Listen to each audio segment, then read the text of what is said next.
Добрый день. Начинаем наш традиционный еженедельный брифинг с онлайн-подключением российских и зарубежных корреспондентов. Итак, начинаем с графика министра иностранных дел Российской Федерации Сергея Лаврова. 5 октября состоится встреча главы российского внешнеполитического ведомства Сергея Викторовича Лаврова с председателем коллегии Евразийской экономической комиссии Михаилом Владимировичем Мясниковичем. В ходе беседы основное внимание планируется уделить приоритетам on the priorities of the Russian Federation's presidency of the Eurasian Economic Union in the year 2023, as well as the matters on the EAU's international agenda. The Russian side attaches great importance to the development of cooperation within the Union, as well as the establishment of constructive cooperation between the EAU and foreign partners, and the promotion of the Russian agenda at international platforms. On the 7th of October, the Russian Minister of Foreign Affairs, Mr. Sergei Lavrov, will, in Yuzhno-Sakhalinsk, will hold the fourth meeting of the Commission of the General Council of the United Russia Party for International Cooperation and Support for Compatriots Abroad, created by the order of the Russian President Vladimir Putin. It will take place on the sidelines of the International Inter-Party Conference called New Environmental Policy and Sustainable Development. The main topic of the meeting will be public and political support for international environmental security in the Asia-Pacific region. It is also planned to discuss the further development of the inter-party cooperation aimed at strengthening the diverse connections of Eurasian states. The inter-party conference will be attended by the representatives of leading political parties from South and Southeast Asia, Latin America, and the CIS. The Minister of Foreign Affairs of the Russian Federation is planning to make a video addressed to the participants of the conference. Let us move on to the current topics of the international agenda. Let us talk about the situation in Donbass and Ukraine. I am sure that I shall never use this name for the topic that I'm about to talk about. This stage is over. No longer shall we talk about the situation in this region in this manner. On the 27th of September, referendums on becoming a part of Russia ended in the Donetsk People's Republic and Lugansk People's Republic, Kherson and Zaporizhia regions. The high turnout of voters and the result of the popular vote speak for themselves. The people do not want to return to their former lives. They are all tired. They've suffered enough for their own future. They have proven that they have the right for a peaceful life.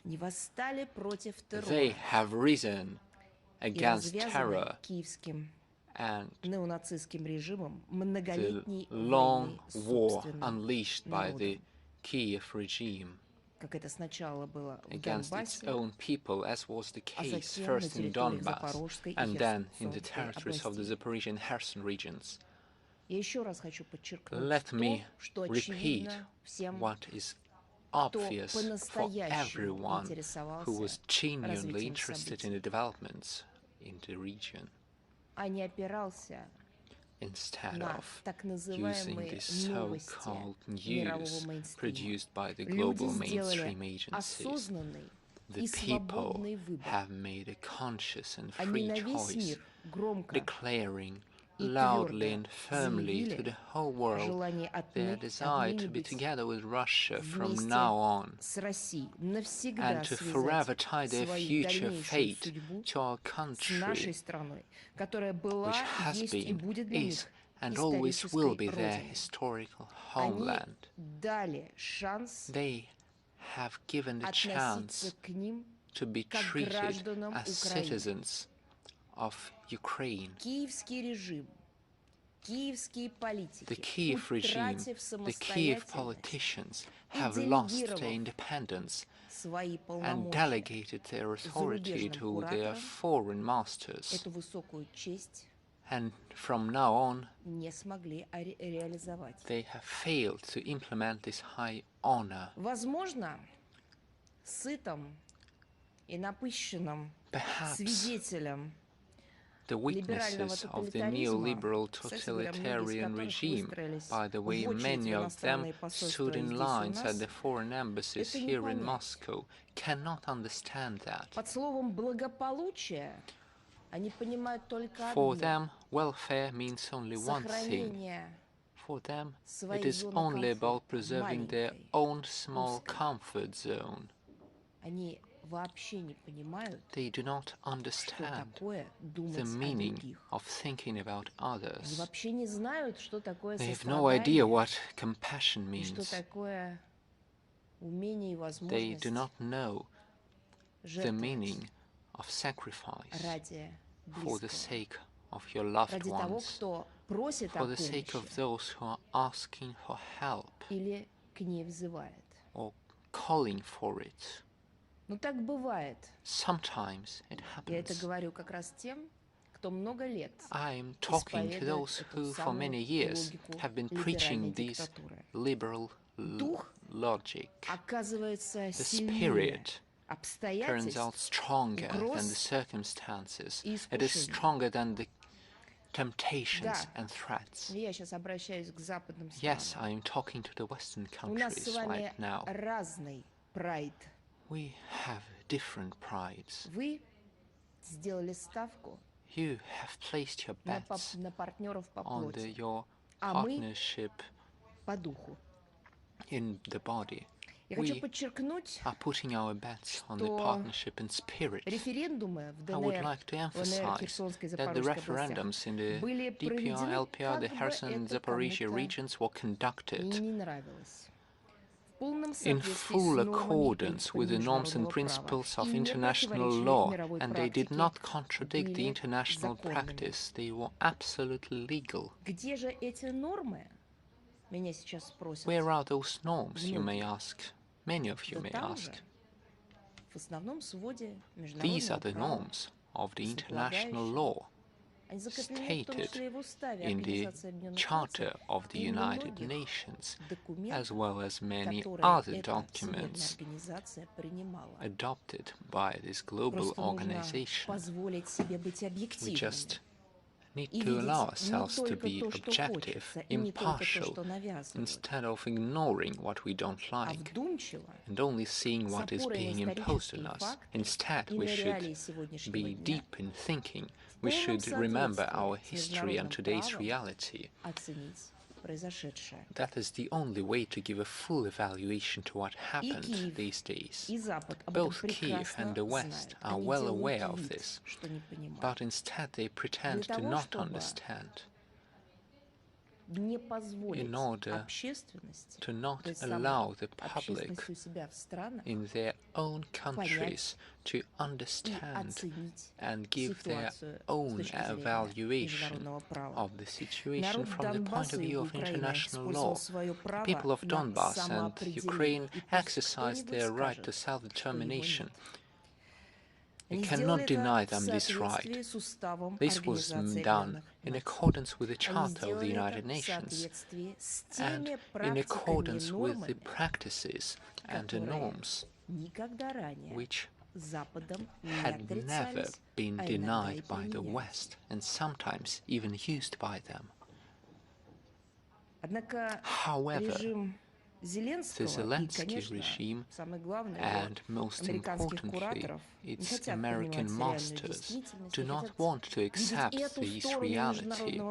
They do not want to see this side of international law. On the contrary, they cynically question the procedure of the vote and its results, considering them insignificant. To quote Mr. Zelensky, they are not people, they are species, which is exactly why the vote of these species are negligible. But no, that is not true. They are cynically questioning everything, the procedure and the essence of the vote. They are using various name-calling and doing everything they can in order to show their own significance and their own self-righteousness. They claim to be saints. They are using the image of democracy. That would be logical had they not denied this image of democracy themselves. This is said by those who, over the years, have been grossly violating human rights everywhere in Ukraine and in the Western countries, in the territories of the states that they have occupied in various parts of the world. This is said by those who contributed to the transformation of the young Ukrainian state into a totalitarian, aggressive neo-Nazi state. And today, they are encouraging the ruthless orders to shell peaceful cities. They're pumping them with money and new weapon systems. Sure, we understand that they think nothing of the referendums. They only hear the sounds of the weapons. The voice of the people is of no importance for them, as well as the lives of each of the citizens of these regions. As soon as the referendums were announced in the DPI, LPR, Zaporizhia and Kherson regions, Kiev intensified the shelling in its impotent rage. But was it not the case in February 2022, when Russia recognized their sovereignty? Wasn't this exactly how it all started? Is this not what we saw after signing the Minsk agreements by all the participants? Back then, Russia made a gesture of goodwill and proposed the path of peace, negotiation and political effort. We developed a package of Minsk agreements and measures. But what happened a couple of months after everyone left Minsk? I am talking about the participants of the negotiations on the Minsk agreements. We all saw the beastly actions of the Kiev regime. We saw how they started, quote-unquote, complying with these agreements. If they could have destroyed everything in their way, but we did not allow them to do so, and we shall not allow that. Right now, they were intentionally shelling the people in order to prevent them from voting. Listen to the people speaking in those regions. They were trying to find an opportunity to leave their homes, to reach the polling stations. This is the end of the first quarter of the 21st century, and we see a developed democracy destroying the people willing to vote at a referendum. And how much resources were used, how many civilian infrastructure sites were destroyed in all of those years, and especially right now, in the past 24 hours, in Kherson there was a strike on the gas pipeline. We see that they're quite used to such actions. How many shellings happen these days against schools, kindergartens, cultural sites, markets? How can you not see that? Or perhaps you see the fault in these people, or perhaps you do not consider them people at all. To quote Zelensky, they're just species to you. At the same time, the Kiev regime was using the multiple rocket launchers supplied to Ukraine from the US, HIMARS systems, the selection of targets for which must be agreed upon by the Ukrainian armed forces with the American military command, whose representatives, it would seem, have taken real control of them. The purpose of such, let me be frank with you, terrorist attacks is quite obvious: to intimidate the people and to make them give up their choice, to intimidate everybody else, to simply corner everyone and force them to believe that there is no justice in this world and never shall be. There is only the right of the strength. But that is not true.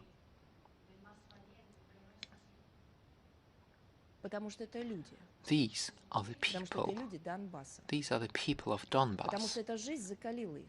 Life has hardened, tempered them. They have the spirit. They have the freedom in its true sense. The people of Donbass, Kherson, and Zaporizhia were not broken. But Washington has once again demonstrated how much it's lost touch with reality by actually becoming a party to the conflict. Another proof of this is the preliminary agreement reached recently in the US Congress on the allocation of a new aid package to Ukraine worth almost $12 billion. What are they using it for? Perhaps schools, hospitals, or the gas pipelines, or the oil pipelines. Perhaps they will use it to buy textbooks for the students, or to pay the financial support for those in need, or to fight the pandemic. Of course not. The lion's share of this package will once again go to the purchase of weapons for Kiev. And, of course, it will go down into the pockets of those who are doing the allocations. Soon, the amount of the American financial support for Zelensky regime will reach the astronomical sum of $26 billion. Since the inauguration of Joe Biden, only Washington has spent over $14 billion for the military needs of Ukraine. Should they have enough to spare? They have no mercy for the people. They're killing the species. So, no mercy for them. They're the ones printing the money. They are not supported by anything. That is empty money. But we can see that no amount of money will help the Kiev regime to regain control of the people who have chosen freedom over coercion. How much has been promised to these people? At a certain point they were trying to buy their loyalty, promising them heaven on earth, promising them all the various kinds of welfare imaginable.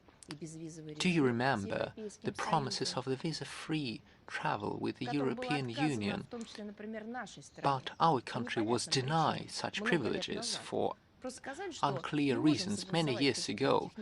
We were told that we could not agree on certain technicalities and the negotiation process was closed. But those who have pledged their allegiance to the liberal totalitarianism, the visa-free regime can be given as a toy to play with. Much has been promised to these people. And this is very surprising to see in the 21st century. These are the people who have chosen genuine freedom, the freedom of expression, the freedom of their historical memory, the freedom which brings them into the future. They have rejected the sweet slavery, which would mean rejection of their own self. The Kiev regime should not count on outside assistance in its attempt to rock the situation inside of Russia. They shall fail. We will stand up for the freedom and the independence of our state. We are true to the historical legacy of our ancestors, who, during the hours of the hardest of hardships, could stand united together in the defense of their motherland, with no regard for the nationalities or the castes or the political views. None of this mattered. These were the people who were answering their calling, who stood up as one, as they're doing now. And those who have doubts about that should be referred to the pages of history, especially the history of the Great Patriotic War. But as you're reading them, please note who the publisher is, to make sure you're not reading something released with the blessings of the Kiev regime or some American Institute of Historical Research, or even worse, a British institute. This would mean they would contain a great number of falsified information. Read the actual sources about the heroic deeds of the Soviet soldiers who defeated the fascism. Back then, they could not even understand the scale of the evil that they were standing up against. Only now, looking back into the past, we can understand the true scale of the evils that were intended for us. Back then, many promises were made. Just like now, along with threats, there were also promises. Our ancestors were promised good lives and a great future. Pamphlets were distributed, calling them for surrender. But on the other hand, they were killing the people in the gas chambers. And the plans that were intended for the Russian population were signed long before 1941. In the context of this topic, I would like to say a few words on the city of Izium. Commenting on the special military operation, we have taken close notes of the unacceptable actions of the Ukrainian armed forces and the nationalist groups.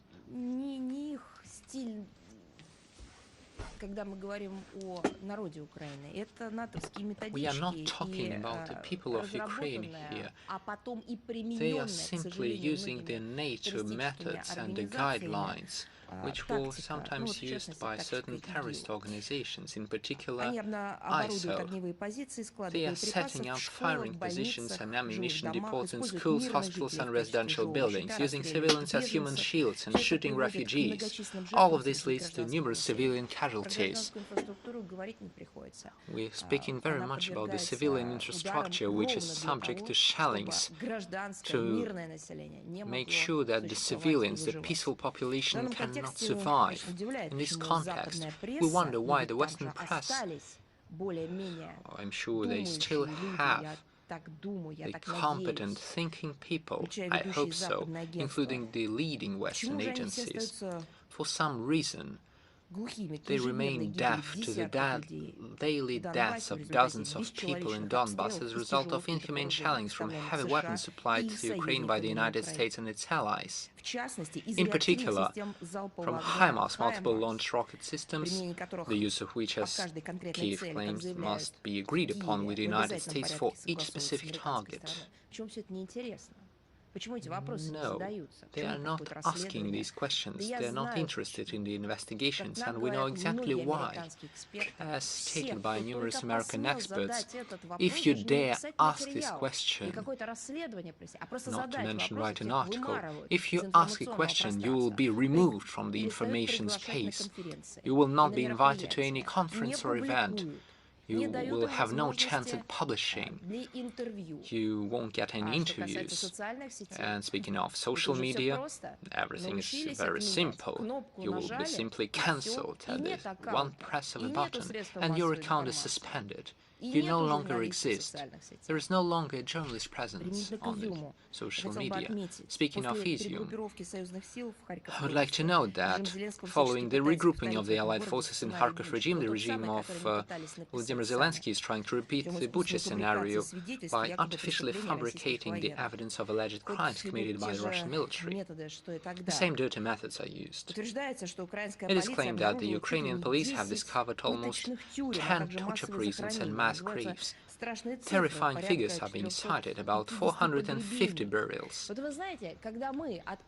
You know, when we were sending the packages of materials on the mass burial sites containing the actual photographs, and when we attached the video proof and the photograph materials and the evidence and the descriptions and all the necessary detailed information that we had acquired through the professionals, we sent everything to the Western capitals, and this was known to the public. But there was no reaction from the West.